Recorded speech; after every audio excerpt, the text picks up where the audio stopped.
हमारे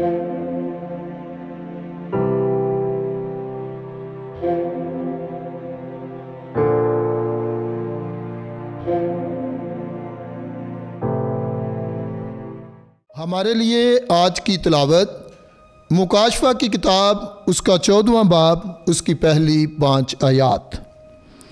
और मैंने निगाह की तो क्या देखता हूँ कि वो बर्रा कोहे सेहून पर खड़ा है और उसके साथ 1,44,000 अशखास हैं जिनकी पेशानी पर उसका नाम और उसके बाप का नाम लिखा हुआ है।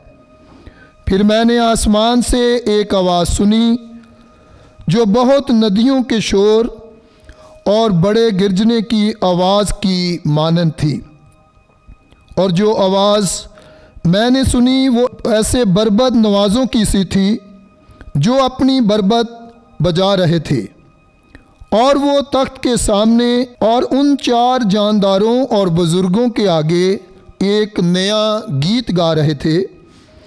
और उन 1,44,000 के सिवा जो ज़मीन से ख़रीदे गए थे कोई उस गीत को सीख ना सका। ये वो हैं जो औरतों के साथ आलूदा ना हुए क्योंकि कंवारे हैं। ये बर्रे के पीछे पीछे चलते हैं जहाँ कहीं वो जाता है। ये खुदा और बर्रे के लिए पहले फल होकर आदमियों में से खरीद लिए गए हैं, और उनके मुंह में कभी झूठ ना पाया गया, वो बेऐब हैं। पाक कलाम के पढ़े और सुने जाने पर खुदा की बरकत हो।